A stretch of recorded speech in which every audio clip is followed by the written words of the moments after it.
Bandeko balandi ya émission balobeli mboka mbote na bino bisika bozwami partout na République démocratique du Congo bino bayibo kotala biso partout dans le monde entier bandeko ba kotala biso lokola du côté ya France hein ou to komona ba grande dame lokola Shida Ibula Tania Bayaka et Belé bazali kuna ba kotala biso bandeko côté ya Belgique na bosana kapé binoté lokola madame Marilou na famille na Imobimba na kosenga merci na madame Eugénie Kiese Nengebako tala émission et malamu bandeko bino ba bozali du côté ya Suisse na bosana kabinote bandeko bazali na États-Unis na New York bandeko bazali du côté ya Canada bino nyonso ngai moruba boende na kobosana binote bongo tokofanda mpamba boete pona kosolola bayeba kotala biso na mbandaka bakotala biso na Lualaba bakotala biso na Katanga na Kasai bakotala biso kuna na bandeko na Lodja na Lubefu bandeko bazali bisika biso na Sankuru nzambe bana kobatela bandeko o kuna bazali na Congo central bakotala émission et partout dans le monde na Bandundu Grand Bandundu na Kikwiti kuna na Maindombe partout nzambe ay bana kobatele pe kosunga biso nyonso kati na esika ye na kobosono pete ba technicien to kosana na bango lokola ndeko Jordan we azali bongo na masini pe kosala misala makasi ndeko Corneille Kasonga pe ndeko Gédéon na bosana kapeli susute Alain Deleo ya Simbi Nouvelle Tendance tika ite nzambe bango batela bino nyonso lelo to ekosolola na bandeko penza pona koyeba ba vérité en ce qui concerne la République démocratique du Congo, où ezali notre mère patrie, où ezali mboka oyo, tozali na yango kaka ou na lobaka ete, ezali na mboka mosusute, où ezali na biso, obe République démocratique du Congo, que nous devons vraiment soutenir, parce que maïnios tozali ko sala, ezali ko sala ete makambo ke liboso. Bongo na koyebisa bandeko nyonso oba kotala émission eye. Bandeko bo sengeli boye balikambo moko ete Congo ezali mboka na biso. Tolingate ko kabamboka pona lokoso po ete na ebi ete ezali na bandeko ebele leloyo bazali soudoyer o bazali ko futama na bapaya bato beli bazali ko futama na bapaya bazali ko futama bisika ya lolenge na lolenge pona koyeba ko déstabiliser communication pona koyeba ko déstabiliser Congo envers ba communication na bango biloko wana ezali malamu te na kanisa bozali koyeba bino moko tango boko tala ka ba émission eye vous êtes en train de comprendre de vous-même qui sont contre ces pays parce que tout Congolais ne peut jamais accepter à ce que le Rwanda vienne encore nous coloniser. On ne peut plus accepter à ce qu'un autre pays nous colonise. Toi, parents Nabiso, Koko Nabiso, Bazala déjà colonisé chez les Belges à l'époque. Makambouane Sila, Tozwa Lipanda, Tozwa Indépendance. Congo ezali mabele ya Bakoko. Congo ezali mboka Nabiso. C'est notre mère patrie. Et nous n'avions plus le droit de céder ces pays entre les mains des étrangers. Parce que le peuple congolais azali moto azali ko mérité te. Tozali bato ebele bazali wana mikolo nyonso ko finga kande ko Tshisekedi. Ko loba ete ndeko Tshisekedi na gouvernement ba ko sala malamu te. Oui, c'est effectivement mabe ezali ko salema. O ezali ya mabe tozali ko dénoncer ezali mabe. Kasi tango oyo tozali ezali moment de difficulté, ezali moment oyo peuple congolais a sengeli aiba vraiment na ko se concentrer pour que makambo ezali koleka na république oyo et sale mabongo nalimemia ezala bongo malamu pour que Congo na biso ekende liboso esengeli tozali na moment oyo esengeli tobosana d'abord que nazali opposant tobosana d'abord que nazali na pouvoir tobosana makambo na nyonso pour que mboka oyo ekende malamu to monaki yemoko ndeko Tshisekedi azali bongo autorité morale ya union sacrée bomoni ndenge union sacrée échanger bango moko ba changer déjà makamo liboso ba président ya présidium bazalaka 4 soki 5 pour soki na bosalité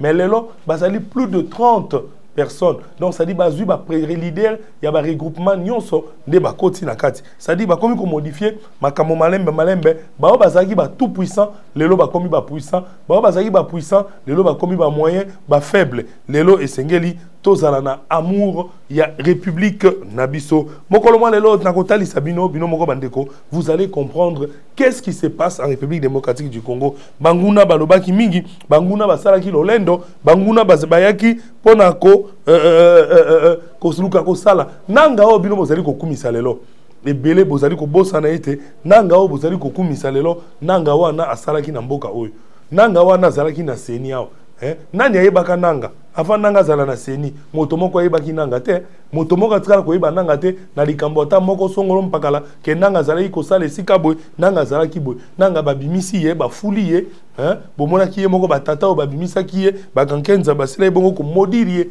Vous comprenez? Donc pour vous dire une chose que personne mutu moko te azali au-dessus ya bato nyonso yango wana bandeko tokosola na bino penza na kati ya émission eye pour que bomeka koyeba na émission oyo na tokosolola na bino na kolakisa bino ndenge République démocratique du Congo ekomi na bateau de guerre. Tozalaka na bateau de guerre te na Congo il y a des années mais lelo yo ndeko Tshisekedi Tshilombo asilaki bongo na gouvernement congolais basili bongo ko acquérir bateau de guerre tokomi na bateau oyo ekenda kosala bitumba bokomona ngo na kati ya émission eye na kati ya émission eye bokomona parce que bateau de guerre wana eza kokota déjà pona kokende kosala affrontement na bisika nyonso oyo ba problème ezali bokomona bongo partenariat na kati ya émission bokomona bongo lisolo bozali koyoka Batoba Kobete la binongo likolo superficiellement. Vous allez vraiment vivre dans cette émission le partenariat entre la RDC et les États-Unis. Beaucoup de monde yango na kati émission eye beaucoup monde a beaucoup vivre que ya solo ma solo ezali ko betama pour être Congo na biso États-Unis azwa esika na kotali samuna na kati émission et vous allez voir comment est-ce que les partenariats nous sommes dans quelle position la procédure est comment est-ce que États-Unis aza kondima ko solo na Congo sur le partenariat ya ba minerai à Congo et puis sur la sécurité il y a ba frontière na biso na est monguna akota lisusu te et ozalaka sécurisation ya STT na bisika mususu oyo munguna ayaka pona koluka ko isa tope ko zwa mabele na biso toko solo la bongo pe bandeko ndenge ba province mususu tilelo bazali ko sala ba campagne pona koyeba ko sensibiliser ba jeunes pona ba kota armée na biso sengeli za na ba jeunes ya makasi bampaka bazali na armée sengeli ba kende na retraite les jeunes doivent venir dans l'armée na kati ya émission dans cette même émission je vais vous montrer comment est-ce que ndeko Félix Tshisekedi ayambaki penza batu ya ONU pona kosola représentant spécial ya ONU pona kosola makambo oyo makambo ezali ya makasi bandeko bo partager parce que bientôt là beaucoup mona biloko na bomona te et puis beaucoup mona bino mona émission oyo ndeko Mboso oyo azalaki bongo ancien président ya Assemblée nationale oh lelo azali deuxième vice-président ya Assemblée nationale beaucoup mona bino moko ndeko Mboso ayambi ba chef coutumier ya mboka ayambi ba chef coutumier ebele ayebisi ba chef coutumier basengela Kagame liwa ba chef coutumier basala ba mystique ya Congo basala ba spiritualité ya Congo pour être Kagame azongisa molimo wana ezali bokoko bokomona penza ba démonstration o ba coutumier bazali ko sala nde tokoyeba puissance o nyonso ali ko sima mabele ya République démocratique du Congo parce que beaucoup de la émission ba réalité de constant mutamba bwebete atiaki bongo 5 millions de dollars il savait que atiaki bongo 5 millions de dollars pour la moto à kokangela ye Corneille Nanga beaucoup de monde na 4e émission et 5 millions wana et puis beaucoup eba Nanga pour nani azali ko bundali susute 5 millions on est bandi ko sala ba effet 5 millions papa keba kaka soda za pene na yo osuka double patte asia lokotio kaka soda zo kengela osuka ka aniatio libende ya munduki opayi pa kangio basinga abengi constant mutamba pe ba ko kamata yo donc ndeko Nanga azali na problème na monia wa lisusu bandeko pero luara na moni peyepe misolo ezali ya kotambola wa ndeko ezali mbongo ya solo luka yope o luka ndenge kozwa 1 million ndenge kozwa 2 millions ndenge kokutala tina 5 millions ndeko soko moni bato wana misolo yango yo ebikisa vi na yo po ete yo ebana kobonga okoma moto ya makasi ya kosangana te nako like bino ba preuve mususu oyo ezwami ya makasi penza ba soda o bakangi ya Rwanda penza oyo basapo na kotalisa ete Rwanda azali impliqué na situation makasi ya République démocratique du Congo et puis to komi na niveau nini parce que makambo ndenge za ko kendele ndeko ba sanction bokanisaki lokuta lelo makambo ekomi lolenge mususu boko vivre penza ndenge un député à Parlement européen a aussi dit que Bongo Kagame en tant que dictateur a envahi le Congo et Zali Somo na émission et nous sommes des titres beaucoup vivre en union beaucoup soit beaucoup mon nini Emmanuel Shadari lobby bazalaki bongo Emmanuel Shadari ndeko Ferdinand Kambere pe ndeko comment les aga susunani ndeko Obem Minaku ancien président de l'Assemblée nationale bakang lobby bakendaki na auditorat a convoqué ki bango parce que makambo tozali ko vivre masse ke ezali susute onga Shadari onga nani bakendaki pe bake ko auditionner bango bayoki bango ça dit moto aleki bato nyonso azalaka te ezali obe nzambe. Donc justice et yoka ki bango beaucoup monango en image awa ndenge nini makambo ezalaki pe beaucoup mona soki beaucoup yeba soko bazonga ki ya solo to pe balalaki beaucoup yeba na kati ya émission et guerre d'agression. Le gouvernement veut travailler avec le journaliste.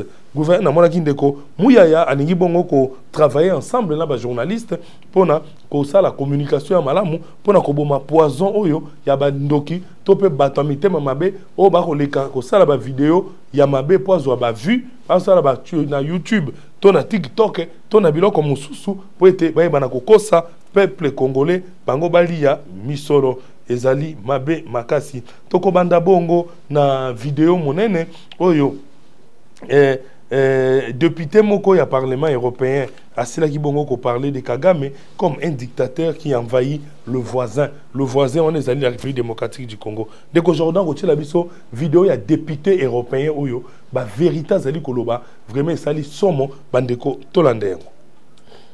Parlement européen, on se mobilise. Vous savez, le Parlement européen dit qu'il a beaucoup de principes, qu'on a des valeurs. Mais si on a des valeurs pour les Ukrainiens, on doit aussi les avoir pour les Congolais. Et quelqu'un qui est tué injustement, qu'il soit africain, ukrainien ou de quelle que soit son origine géographique, il doit être respecté.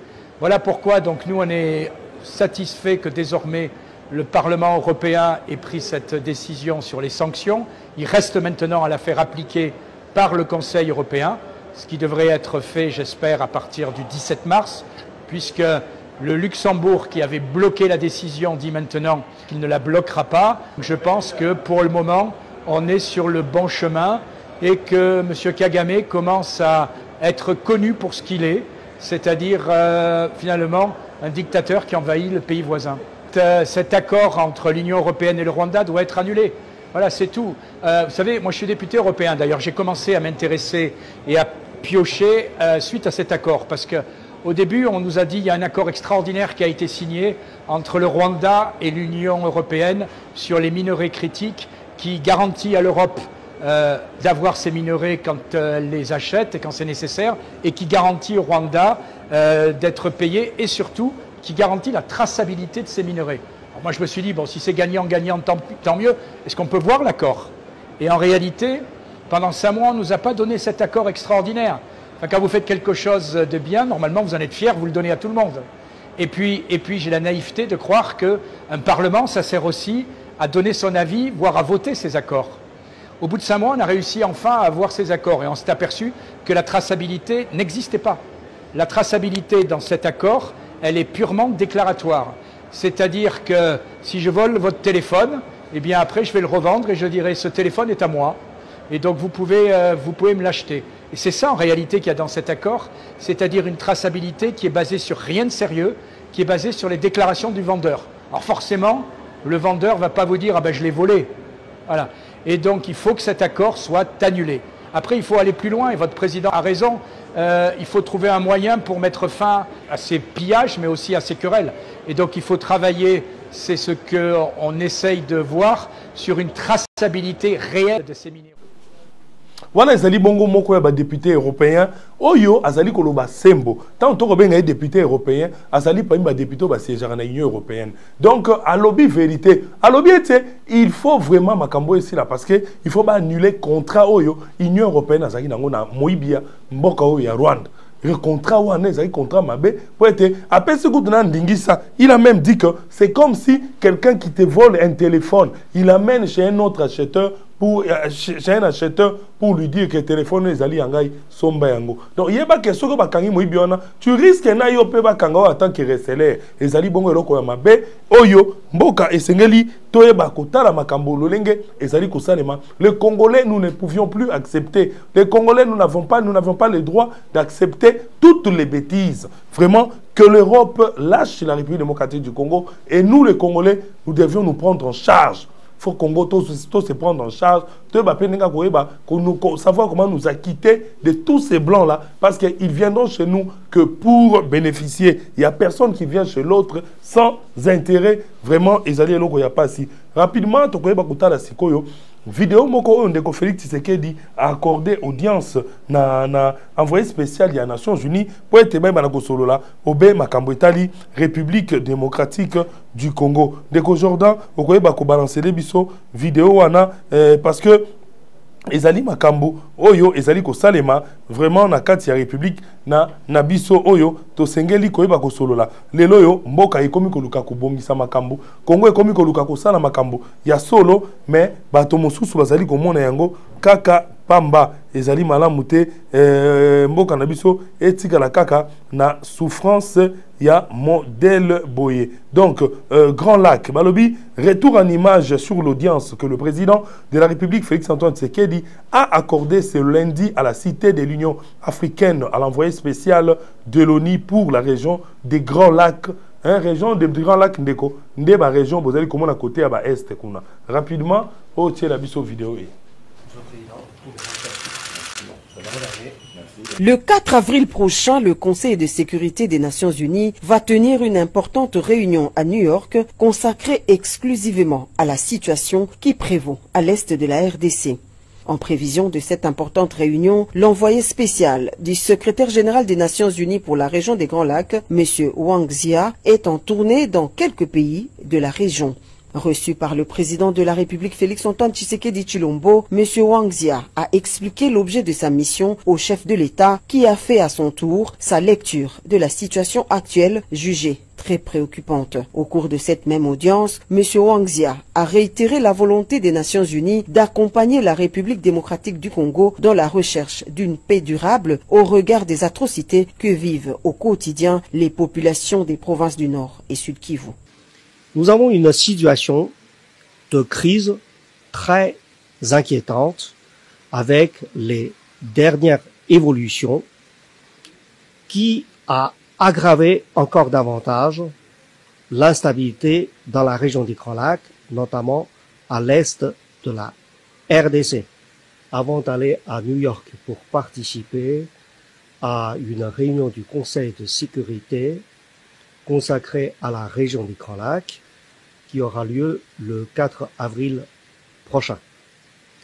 Une réunion qui va parler de cette situation de crise dans la RDC, de l'application de la résolution 2773 et aussi pour parler de la recherche d'une solution globale, durable, pour assurer la paix et la sécurité dans la région des Grands Lacs. Pour le haut fonctionnaire des Nations Unies, l'enjeu immédiat consiste à relever le défi de la désescalade sécuritaire occasionnée par la coalition AFC M23 parrainée par le Rwanda. C'est une occasion importante pour contribuer à la désescalade des tensions actuelles et après parler des dossiers plus globaux, plus substantielle. Aujourd'hui, il y a cette résolution 2773. Comment la mettre en application? Comment reprendre rapidement le processus de Luanda et le processus de Nairobi? Et c'est là l'enjeu immédiat à relever pour désescalader la tension et après mieux gérer les enjeux à moyen et à long terme. Par ailleurs, l'envoyé spécial du secrétaire général des Nations Unies pour la région des Grands Lacs s'engage à poursuivre ses bons offices et à soutenir les deux processus de paix en cours, celui de l'eau.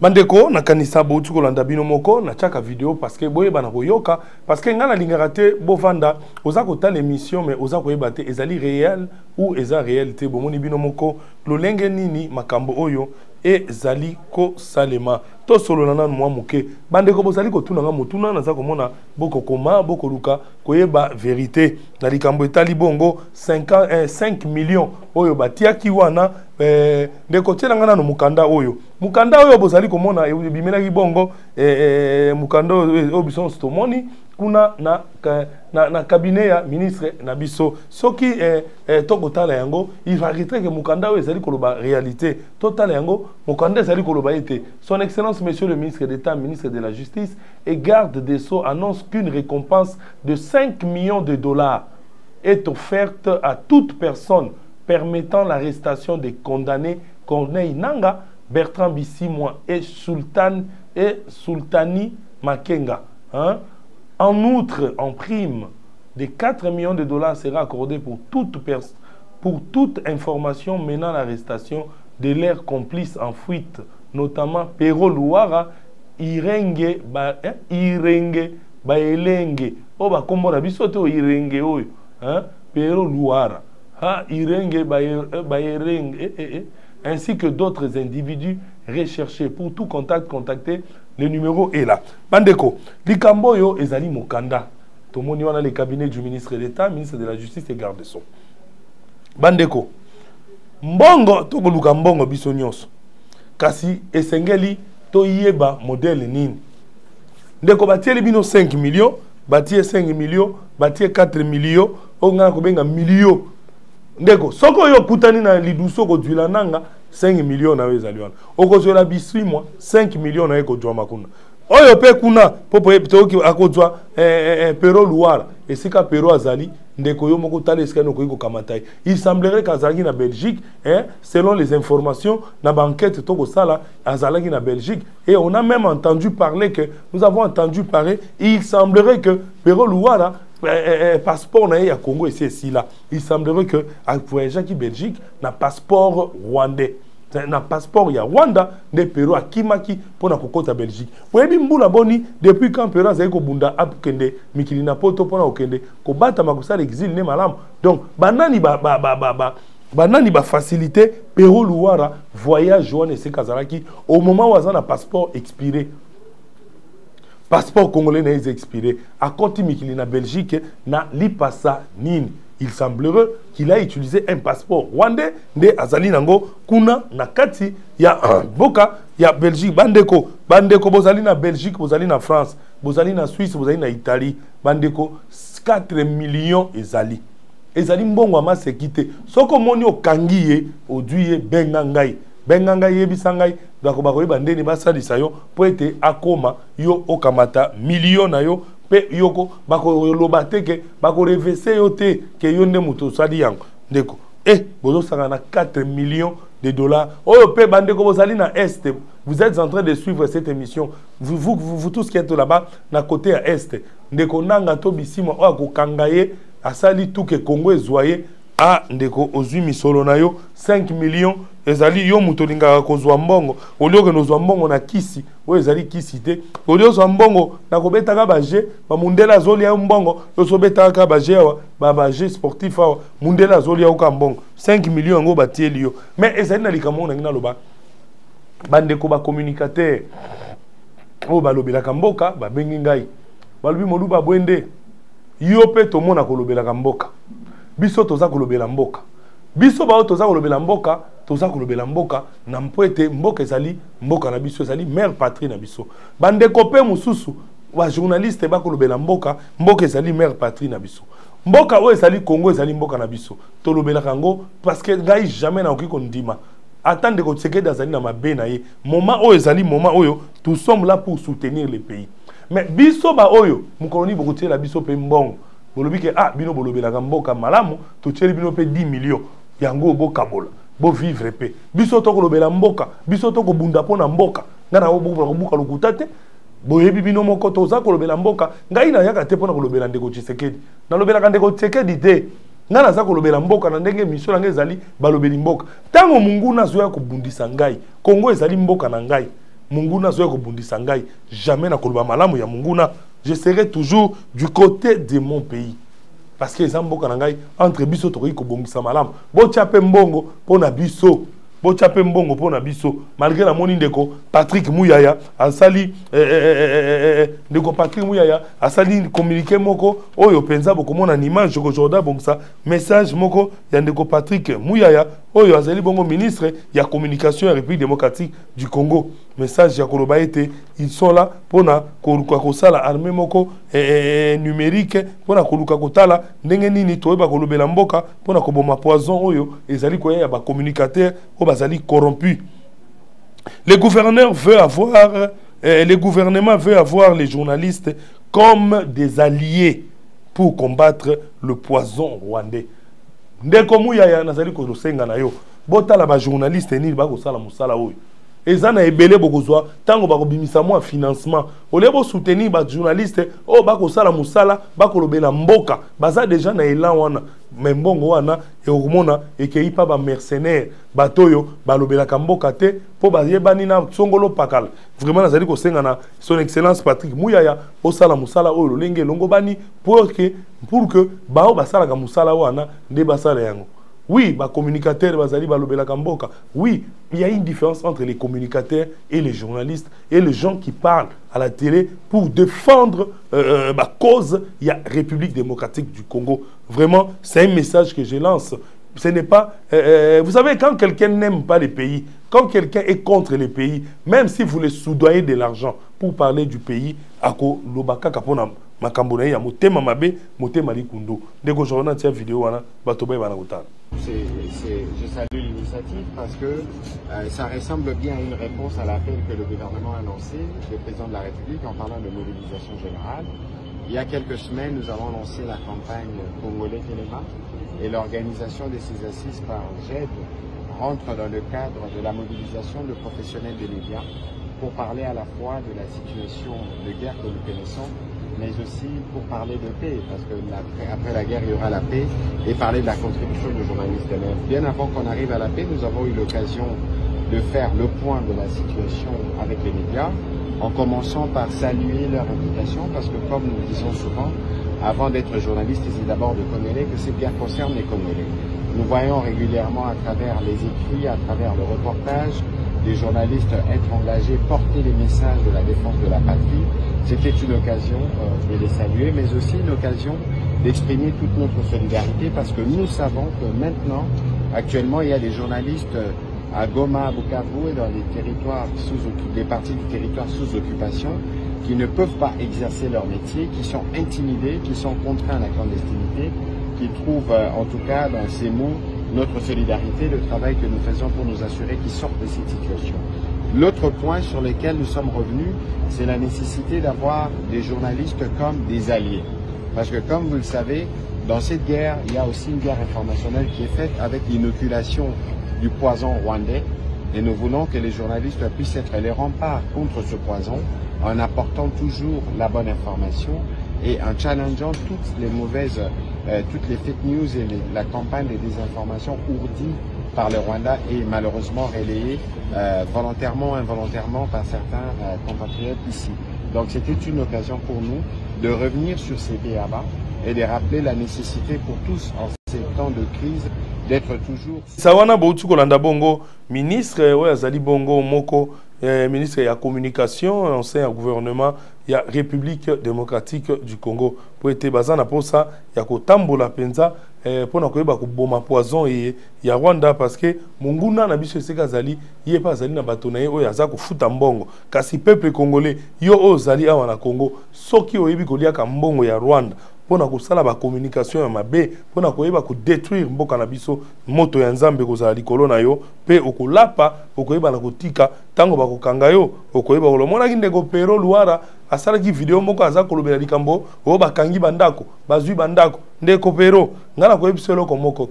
Makambo ozali komona ngo ezali maseki. O tinda ete bokende ko vérifier na bandal, bokende bo nazala ndako mosusu, ndeko na ngai, problème de futakate, tozali ba jeune.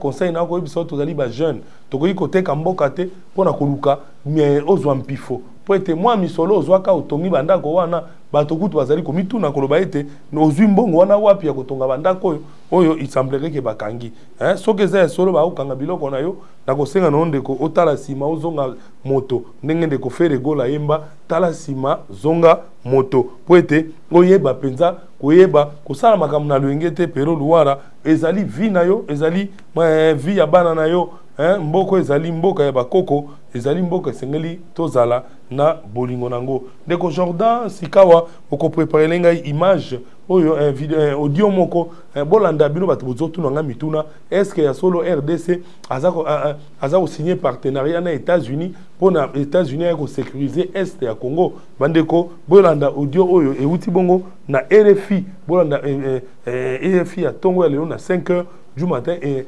vous comprendre que solo ezali ko betama po ete bako États-Unis d'Amérique na ba pays mususu oya makasi bakozana na mboka na biso pona musala makasi. Ce ne sont encore que des discussions exploratoires, mais elles existent officiellement. La diplomatie américaine le confirme à au moins 2 médias, l'agence Reuters et le Financial Times. Les États-Unis sont ouverts à la discussion de partenariats dans ce secteur qui sont alignés sur l'agenda America First de l'administration Trump, dit un porte-parole du département d'État, qui note que le Congo détient une part importante des minerais critiques nécessaires aux technologies de pointe. Parmi les minerais concernés, il y a le cobalt, le coltan ou encore le lithium. Le problème, c'est que les gisements sont dans l'est du pays, actuellement en grande partie occupé par le mouvement Alliance Fleuve Congo M23 soutenu par le Rwanda, que les autorités de Kinshasa accusent de contribuer au pillage et à l'exploitation des minerais rares. La proposition de discussion vient de Kinshasa qui a bien noté l'intérêt américain pour les ressources en minerais et terres rares. Elle a été exprimée par le président Félix Tshisekedi lui-même dès la fin février. La proposition ressemble d'ailleurs beaucoup à l'accord actuellement en discussion entre les États-Unis et l'Ukraine qui donnerait un accès à des intérêts américains aux minerais en échange de garanties de sécurité.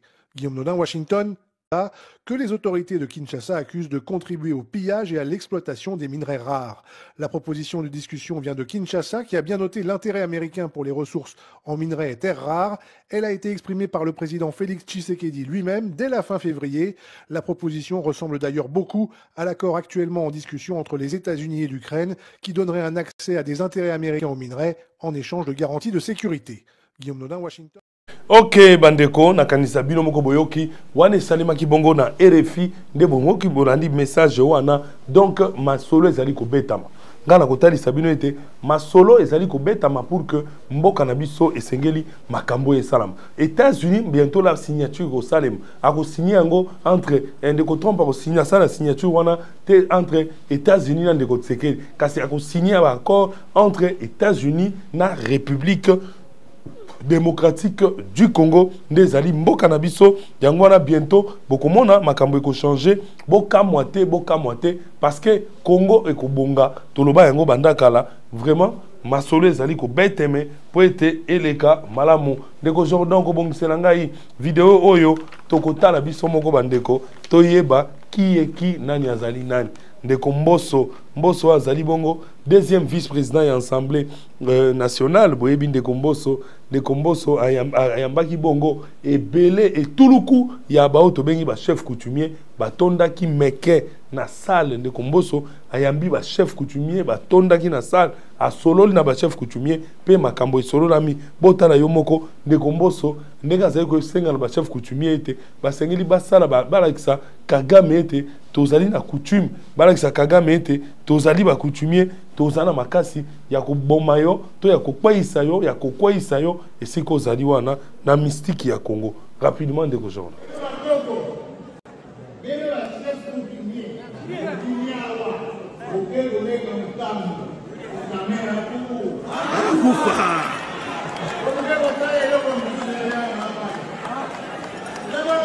Boye.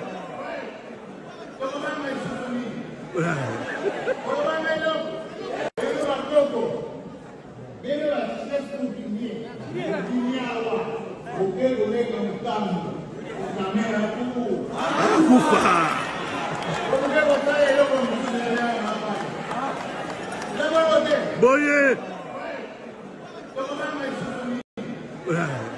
On a des combos azalaki clair azali ko yebisa ba chef coutumier le bito ko banga les sous le côté mpona mboka na biso esengeli bo sala makambo nyonso tout ce qui est possible na ba pouvoir na bino ba coutumier Kagame akufa Kagame akufa yango wana tozali wana biso tolinga na zali ko soutenir makambo o ezali ya malamu ya mabe na ko soutenir te vraiment ezali mboka na biso il faut toyeba comment vivre ensemble parce que ba pays limitrophe ezali ebele ba pays ebele to sana bango ba frontière mais ba ko sala yango te pourquoi ezozonga kaka na yo nang Kagame tozali na tina na yote esengeli mboka na biso évoluer pe et kende liboso nako kima mbangu vraiment bandeko tokotala du côté ya Lualaba na Lualaba kuna ezali bongo na o ezali ko salema vraiment coup de chapeau excellence Roy Kaumba Mayonde Philippe o ezali bongo ministre provincial ya intérieur toujours na kati ya musala makasi azali ko sala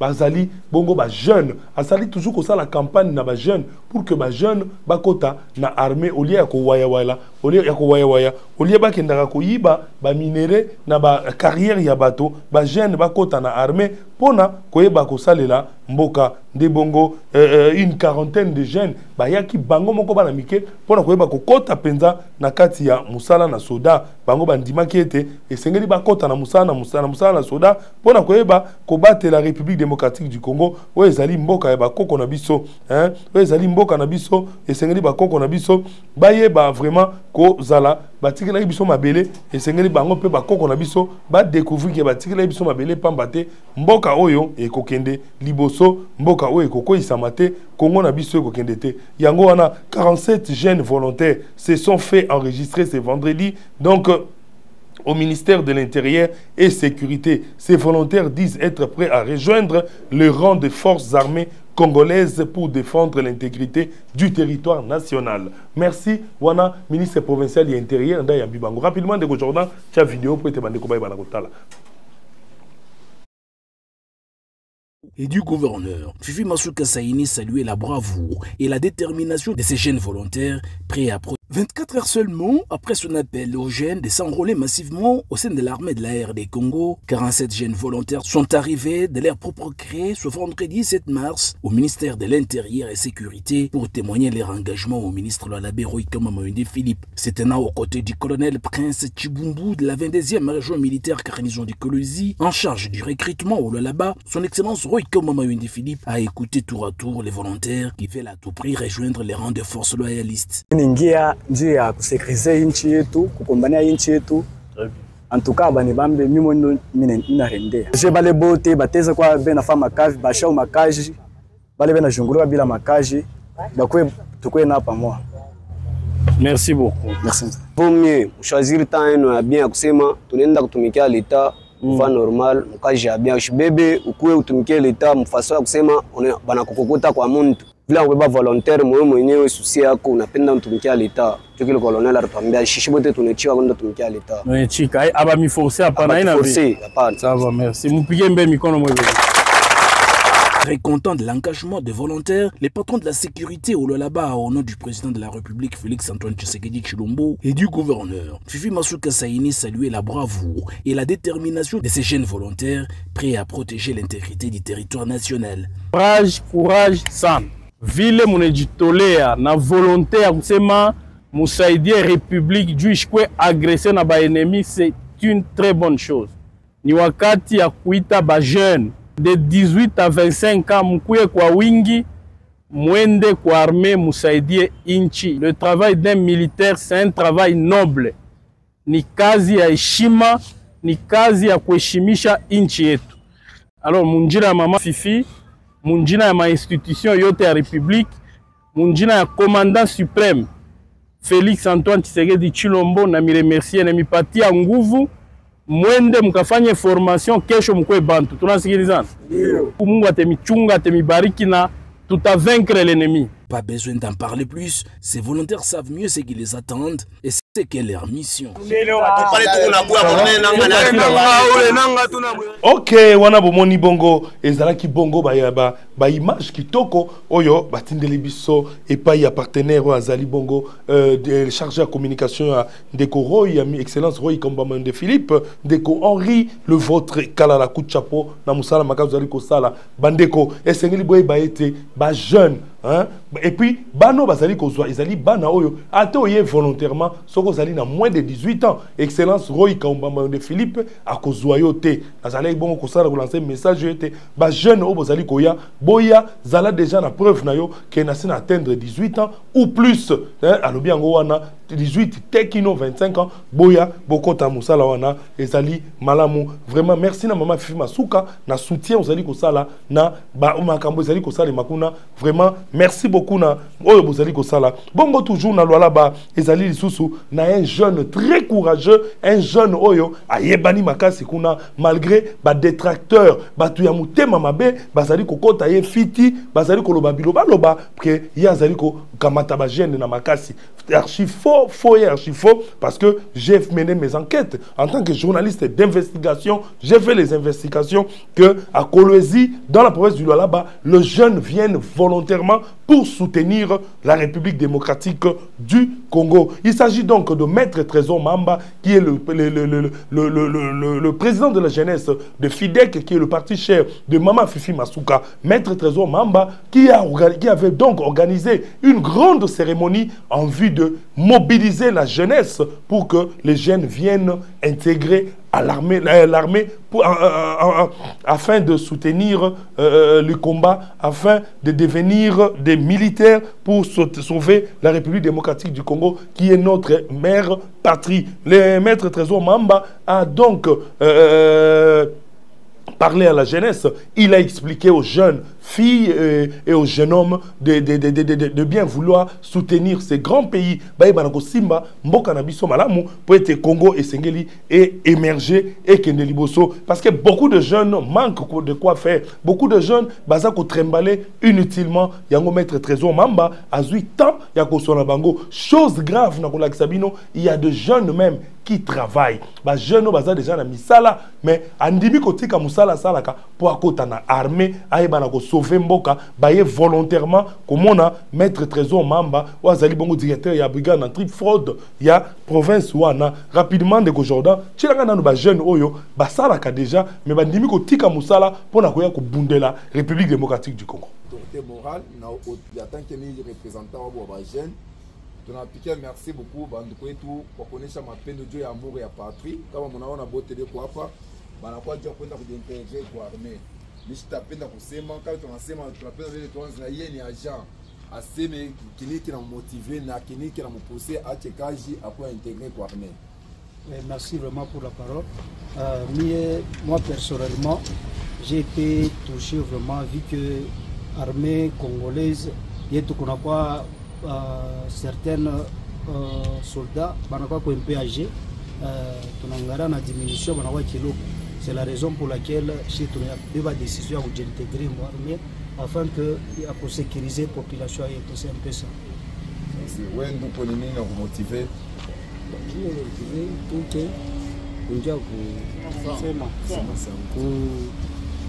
motiver selon qui est tout et que paix. Dieu qui a mon frère qui est na mie na fa qui ni Richard C'est une rencontre de sensibilisation des jeunes à s'enrôler dans l'armée afin de protéger l'intégrité du territoire national. Le Wazalendo, Trésor Mahamba en face de ces milliers de jeunes Lualabé, répond à l'appel du chef de l'État Félix Tshisekedi. Songo Pekitu, moi en tant que serviteur de Dieu, de la fin appel tout la droit chibanchen, il y a d'intégrer, donc sécuriser marié tout. Zaman Banza Tombera Wakuwa Sema, nous sommes les futurs cadres de demain, Banza Kwazera Sema Diabo, voilà fini. Mais là aussi, ma trésor Mahamba, Chibo, tu as parlé au pouvoir de la inspecteur, pour la directeur, pour la commerce.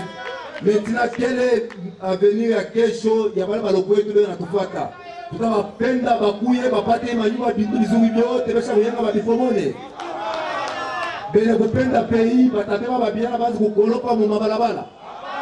Benependa pays, n'est pas le matériel, la Babi, Babenye, Banachatira, Nae. Ça va soutenir Kounini. C'est pour cela que tu n'as pas pour soutenir chef de l'État. Tu n'as pas protéger la province de la loi.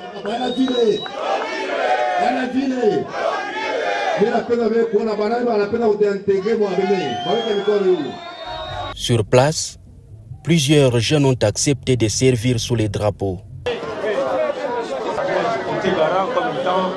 Civil, citoyen congolais, j'obtiens une province Yangou, la République démocratique du Congo. Le président provincial de la Ligue des jeunes du parti de Fifi Masuka Saini, gouverneur du Lualaba, a rassuré à ses volontaires la sécurité, mais aussi la prise en charge totale du gouvernement provincial. Leader incontournable des jeunes Lualabé et disciple de Fifi Masuka Saini, Trésor Mahamba a profité de l'occasion pour compatir avec les victimes de la guerre de l'Est et réconforter les éléments de FARDC de Wazalendo qui sont au front. Il réitère cependant son soutien sans relâche au chef de l'État, tout en encourageant les actions de bon cœur et de compassion, initiées par son autorité morale en faveur de la population de cette partie du pays agressé. Je suis Lualabé, j'aime mon pays et j'adhère dans l'armée congolaise. Tous unis pour défendre notre patrie. Reste la campagne que lance Maître Trésor Mahamba, directeur provincial de l'antifraude et la lutte contre la criminalité.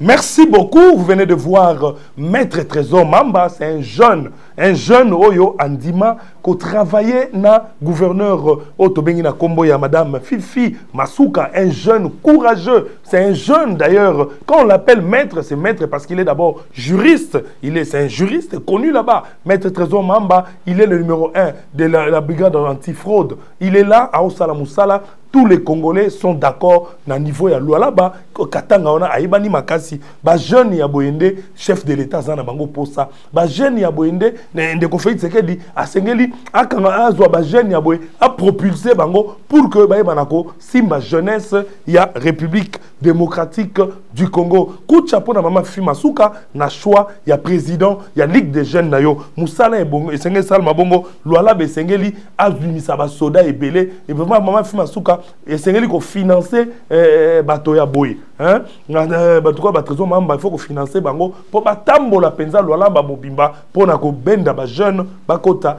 na musala na soda pour ba protéger province parce que ceux qui ba soda ba bimeli na province na bino ba soda na bino ya province wana ba ko linga jamais rebelle ko boma ba parents na bango rebelle ko sala mabe vraiment ba ko linga eloko wana te. Donc, coup de chapeau encore, na excellence Roy Kaumba Mayonde Philippe, parce que Maître Trésor a sali qu'on travaillait na filiale toujours, il y a ministère, il y a intérieur. Hein, pour que Maître Mahamba a sali na antifraude, a sali na brigade ya anticriminel. Donc, bangonio soit basali qu'on travaillait, a sali qu'on travaillait toujours et longo na auto sali qu'on benga excellence Roy Kaumba Mayonde Philippe. Zamba Batelo Maître Trésor Mahamba Moussala Malamu, tous nous allons soutenir des personnes utiles pour la République démocratique du Congo.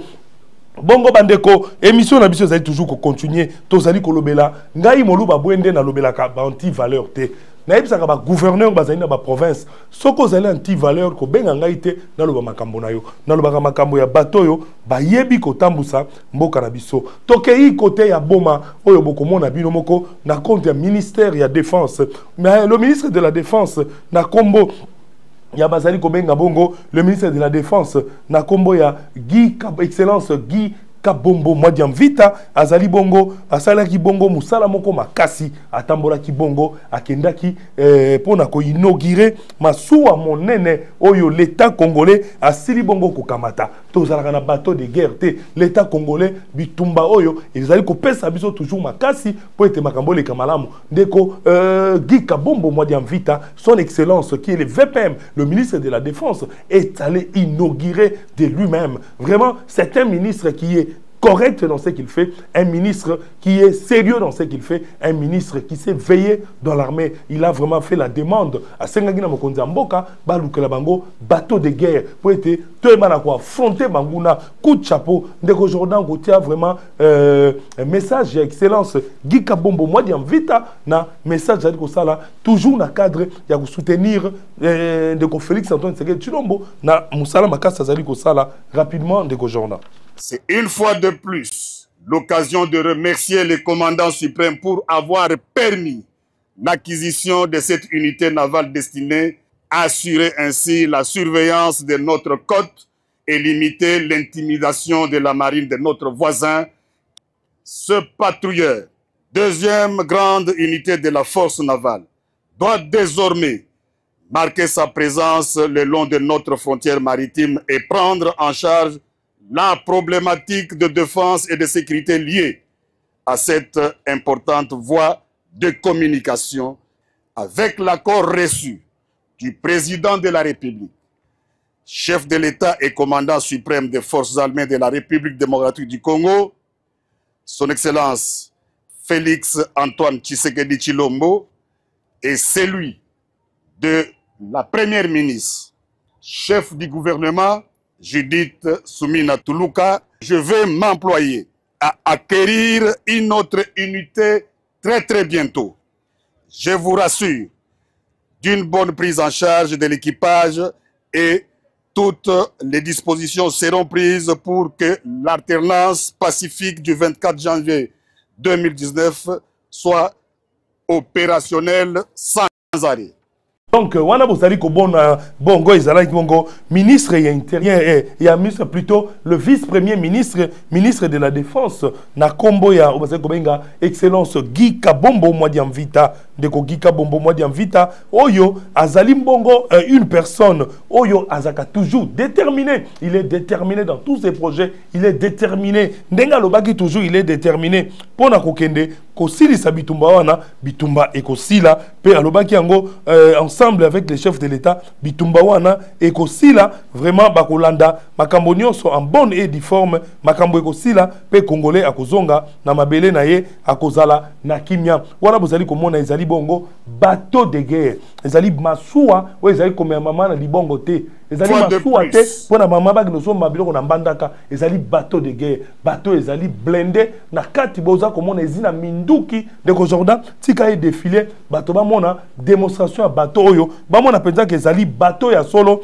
ezali ba ya masekite wana ezali na canot rapide ya kokende ko saka bateau ko landela penza esika bateau bazali parce que bongo Congo na biso etikala kozala na biloko modèle boyete ndeko Tshisekedi par rapport ya kombo ya batongo ezali pacifique so na bosanité kombo nango na kopesa po ete bakomi yango wana musala ezali ko salema bongo le vice-premier ministre de la défense nationale et ancien combattant son excellence maître Guy Kabombo Mwadiamvita est arrivé ce lundi 10 mars l'an 2025 à Boma dans le Congo central pour la cérémonie du commissionnement du patrouille haute mer PHM 142 baptisé Alternance Pacifique du 24 janvier 2019. La dite cérémonie a eu lieu au port de Boma en présence du chef d'état-major général adjoint de FARDC. Balobi en charge des opérations et renseignements, le lieutenant général Ishalingonza Nduru. Yango wana bozali komona ndeko tcha bato mona.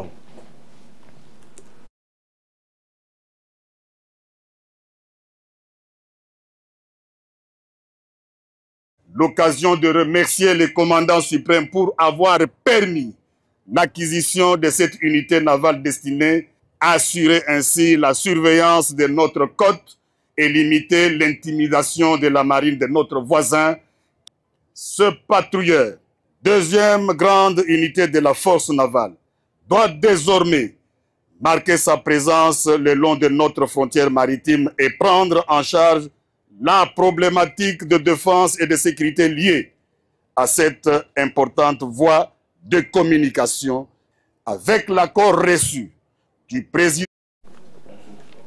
Nakanisa bandeko bomoni bino moko bateau de guerre ezana minduki ndeko tango na koloba o illustra kango bateau de guerre o ezali pona masekite ezali wana pona kusala patrouille bano kusala patrouille yango moko soki bakei ezui kano et sike sengete ba soldat to ba policier ya force navale to ba soldat plutôt ya force navale ba kota ba policier pe on sala patrouille na mai ko kende ko vérifier ko tala bisika nini munguna azali ezali bongo parce que esengeli Congo na biso pe et évoluer mboka na biso ko zala kaka bongo te tongo midi pourquoi to zanga biloko malembe à des fois malheur est bon o balobaka yango malgré bitumba oyo ezali kosalema me tata mokonzi ekolo andimi kozwa eloko ya makasi boye coup de chapeau na excellence monsieur le VPM ndenge oinitiaki mpena likanisi oyo epai ya mokonzi ya mboka tala makambo ya boye nde ezali kosala esengo mboka na biso evolue na limemia nyonso bongo bandeko ndenge nayebisaki bino mokolo mwa lobi le 10 soko na bosani te ezalaki bongo na convocation monene oyo babengisaki bandeko ya PPRD mokanda etambolaki po ete likambo oyo depuis ndeko Kabila babengisaki na auditorat général na justice militaire babengisaki ndeko Ferdinand Kambere babengisaki ndeko Aubin Minako pe ndeko Emmanuel Shadari na bakendaki kuna na kati ya auditorat militaire basambisaki bato oyo selon badir na makambo nyonso ezalaki kolobama po ete maloba balobaki kosambisa basambisi bango bavandaki wana bozali komona na auditorat bafandaki penza wana lokola soki kaka barepondaki soki kaka bareponse to mpe makambo ya malonga te mbele bomoni bilombe oyo balali na boloko balingi balala penza na boloko soki bamonaki ete biyano na bango ezalaki malamu te kasi esili nanu te parce que bazali nanu komene banquête justice azali kosala banquête mpona koyeba estce bandeko oyo ya PPRD bazali kocoopere na M23 AFC to mpe bazali kocoopere te jusque là ils se sont des présumés innocents ndenge mobeko elobaka kasi bandeko mokanda esi ebimi na DGM oyo basili koloba ete ndeko Shadari ndeko Ferdinand Kambere pe ndeko mosusu oyo Emmanuel Shadari Ramazani bakoyi kobima sutu na kobima te na territoire congolais botala mukanda ezali koloba ete yango wana mukanda oyo ezali écriture ndenge bakomaka na baservice ya renseignement porter connaissance que mesures d'interdiction des sorties du territoire national être décrétées à l'encontre des sueurs au même Minaku donc botanga ndeko po mukanda ya rance ezaka compliqué pona kotanga ngo donc ezali problème oyo ezali wana bandeko oyo bakokoyi kobima te baza obe na sol congolais ndenge bavandi wana bakobima te bazali awa ndeko bandeko ya PPRD ba responsable vice-président PPRD ndeko Ben Minako azali wana bakobima te jusqu'à la nouvelle ordre bazali kolukana ko mener banquête koyeba likambo ezali ndenge nini wana bandeko na kanisa na pesi bino biyano na mituna batuna kibiso tala nanu ndeko Jordan na monaki bazali ko présenter biso soda moko rwandais po batebele o photo wana ndenge ezalaki bandeko botala nanu batoyo bazali ko wanga na ete ba rwandais te ba bunda o M23 moto modèle boy tala nanu oyo mulayi oyo mona nzolo loko asoka eloko nini moto modèle o penza biso tokuzana na bato boy bakangaki bango bazali kokangama makasi tukota sud Kivu pe partout bakokanga bango penza ya kosakana te ebele nde bozo komona bayaki wana ebele bakenda bokanisa te ke nanga zwaki sud kazwi province ya sud Kivu non so province ya sud Kivu ezali na maboko na biso Congo bazali ke bayaki bakoti bazwi mo eteni moko basoda batikelaki bango ale bawazalendo bazali kobunda toko récupérer biloko wana pe matuna motuna bazali wapi babetaki ntango toza koya Kisasa tokoti awa tobimia mais bawazalendo bakosala musala nazali ko mettre en garde na bandeko et plutôt ko signaler na bandeko bondi makate na bamboka surtout ba chef de localité ba chef de localité ba chef coutumier ba chef ba territoire bokanisa kate que mutu nyonso bokomona kuna ekoloba bino azali wazalendo il semblerait d'ailleurs qu'il y a des faux wazalendo bakomi kobima oyebi bandeko likambo esalanga pasi en ce qui concerne la guerre dans la République démocratique du Congo oyebi lelo na eko comprendre que za na bato ebele oyo ba infiltré ba adui obenga so ba adui ba infiltré bazali na kati armée basala tout j'ai compris aujourd'hui que basala tout pour être bakweisa bato ebele o bayebi armée bakangisa to batinda ba mususu na boloko je me souviens encore à l'époque ya mandé utei koleka na tango Kabila azalaka na no président de la République bitumba oyo ezalaki kobunda maseria bandeko Mamadou il y avait un colonel il y a un régiment blindé Mike Mikombe moi à cette époque là nazalaki kozwa toujours ba information bandeko ba kotindela ngai ba image pe ba kopesa ngai en tant que moto azosala na musala oyebi ko enquêter na maketali journalisme bandeko bazali ko tindela ngai un certain Mike Mikombe. D'ailleurs, je viens d'apprendre que oui, ce n'est pas que je viens d'apprendre maintenant, je sais qu'il a été arrêté Batia ina boloko.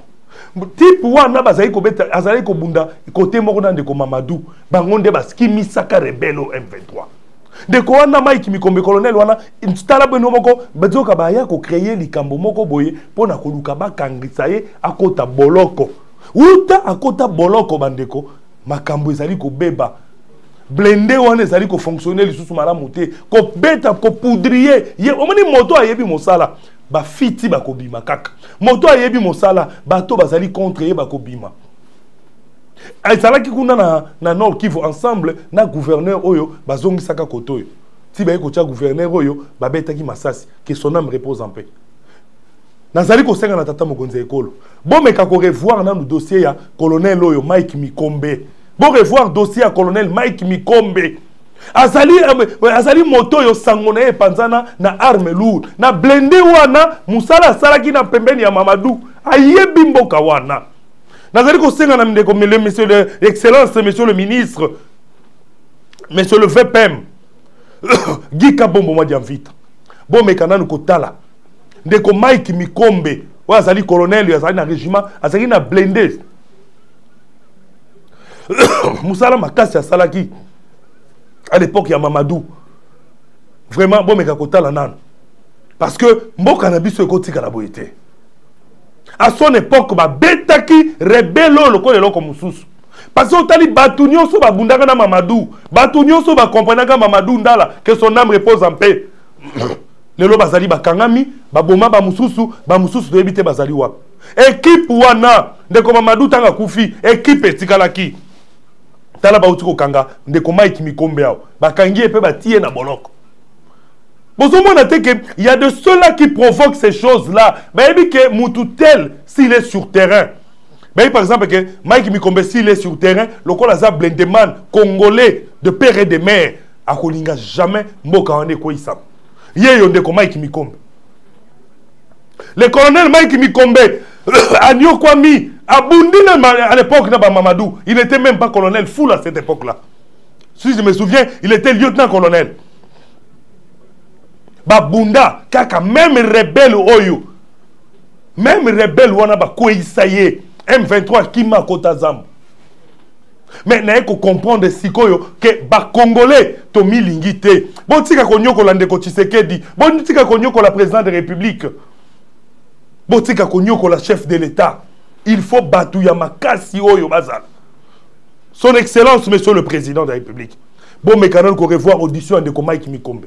Toboité, à table, mon aki mabe, mais bon, le canon, modèle ni na ko tambu sa ba troupe na wana ya blindé pour na ko ba ko poudrier munguna. Pas ko sakana biso boité. Bakoui ko sakana biso boité. Donc ezali na complicité ya ba infiltré bazali na kati armée. Ezali na complicité ya ba adui bazali ba tomabe ba espion o bazali wana pona ko kosa mokonza mboka. Ba ibiete bango ba soki totiki mutu tel akubeta masasi ya solo akuboma parce que ayebi zamba wana ayebi ndenge ya kokoisa munguna. Ne message na pesa na tata mokonzi ekolo ndeko Félix Antoine Tshisekedi Tshilombo wazali président de la République ndeko senga na ministre de la défense bomeka ko solo la muke pona ko tsongisa motema sima bato oyo bazali wapi équipe oyo ezalaki na Mamadou Ndala o ba koisaki rebelle o ba benganaki le même M23 ba kenga o bazana na M23 ba yebi ba Mike Mikombe ba yebi ka saka blague te ezali malamu te esengeli to sunga mokonzi mboka sungaye pour Congo qui est liboso. Armée sengélité chaque année pour changer bateau. Et à tout moment, oh ba bunda qui va changer. Non non, il faut batu ba yeba que oh ba yebi zamba wana bazali. Pas na mato ya koka ayoka. Na yebi bolandi pe bo sepeli. Bongo ngai wabino Serge Mfwamba muluba bwende na yebi te soke zana likambo nano na lobelité apparemment réalisateur na ngai azali ko condamné ngai neloko moko te ndeko Shadari ndeko na lobeli makambo wana est-ce ko tshela ngai message oyo ndeko Shadari apesaki oyo alobaki tango babimi na auditorat général après plus ou moins 7 heures du temps il y a audition tolanda message ya Shadari ndenge ya lobaki ko utala bango na audition na auditorat général.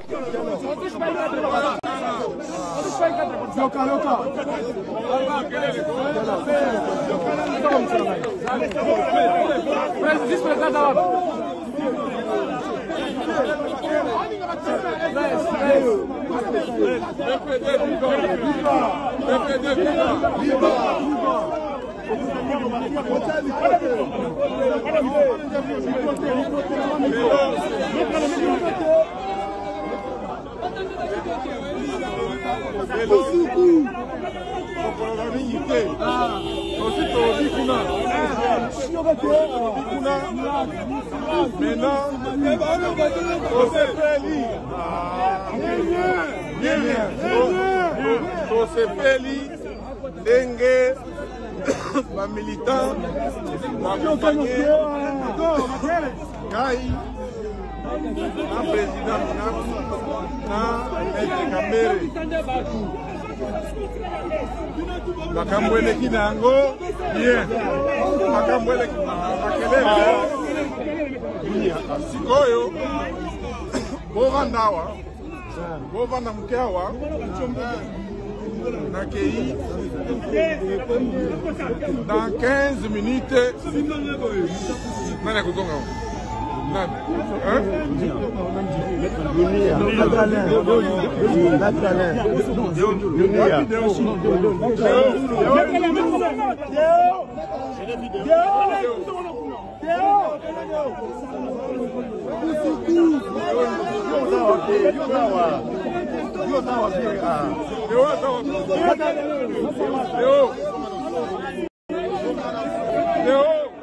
Shadari vraiment bato bayaki parce que ebele bakanisaki lokola bakochimbama bakotikala kuna na auditorat général kasi l'état na biso lokola justice ezali justice moko ya solo lokola ezali justice moko ya malamu yango bomonaki lelo bazali libanda kasi bazali na interdiction ya ko bima na mboka wana DG Masila Kibongo kotia mukanda na ye penza donc ndenge nazali koloba malgré to commis déjà près vers la fin émission ndenge nazali koloba ete il faut basunga tata mokonzi ekolo bandeko bazali na renseignement bandeko nyonso ya armée botika makambo lelo to komi koyeba banani bazali contre république oyo hein? Vraiment na kolela kaka il faut bazongisa la biso balukela biso bateau parce que bateau babundaka à l'époque ya Mamadou ba responsable bazalaka na ba service wana ya armée o babundaka époque ya Mamadou. Vraiment je fais des recherches na talinga imoko comment est-ce que colonel Mike Mikombe ndenge azalaki ko kumbela blindé hein ndenge totali na ba exemple ndenge ko poudrier hein na kolukela bino ba vidéo wana bokomona penza comment azalaki ko poudrier monguna comment azalaki ko poudrier. Vraiment il faut kozongisa bateau ya malonga bateau yo bazalaki na souci ya mboka parce que boka nsate tango est responsable ya service azali tango bozu mususu botier ya sia mesani na bitumba wana ayebi bitumba wana ayebi modèle ni akoyi kosala po ete balonga munguna hein vraiment ezali malamu te esengeli tozala na amour ya patrie soki tozala na amour ya patrie makambo ekosalema pe ekoleka malamu donc ozona soko moni yango te vidéo na sengaki te soki ezali okotiela ngai to même en photo ok à la prochaine na kotiela bino ba extrait ya bitumba oyo à l'époque ya ndeko Mamadou bomona comment bazalaki ko agresser ko beta munguna oyo zaki M23 bongo bandeko mokolo mwalelo ngai wa bino Serge Mfamba Mulu babwende na kotika bino po ete ngonga izali ngonga bazali kosala ngai ici na la technicien na biso bandeko nyonso bazali kati na esika yo nzambe ayebana kobatela bino na tondi botondi na bakongomani nyonso bandeko nyonso bazali kotala ngai na Durba kuna na Wacha partout esika bongo mwana mboka Gilles Olango wazali responsable et entreprise monene na kombo ya Lutula Trading Company azali bongo bandeko société ya mwana mboka soutenons les Congolais toyeba na ko soutenir ba Congolais po ete mboka na biso ezali mboka ya malonga ezali mboka malamu oyo quand tant ba jeune baza ko sala ba entreprise l'état congolais faut soutenir bango misolo bimaka pona ko soutenir ba entreprise ya ba jeune mo bo financer ka bango te ezali malamu te faut soutenir ba jeune po ete mango sala même les gouverneurs ceux qui besoin de misala ko sala contacter d'abord l'entreprise ya ba congolais zali na ba sol na bino gouverneur ya wacha ya Durba gouverneur ya Durba esengeli otala ya otuwele plutôt gouverneur otuwele yebala ko mona tout la trading compagnie ceux qui misala ya banzela ezali kotonga ba école ko sala makambo etali aménagement nyonso nzambe bana ko batela maître Yengo Ngos Metal nzamba batela ba technicien nyonso de ko Gédéon de ko Jordan na bosanité de ko Corneille Kassonga pe Alain Dele oya Simbi nouvelle tendance et Tambola malamu bongo ngai wabino Serge Mfwamba yambotena kende na bosana kate bande kwa Belgique lokola madame Marilou nzambe mana ko batela ona bana na libota mobimba abatela pe madame Eugénie Kesse nzambe amona bino sika bozali le prophète Konde Paul Dominique motona nzambe mana ko batela yo na mama Asaf botika la malamu ngai na bino tokutani mokolo ekoya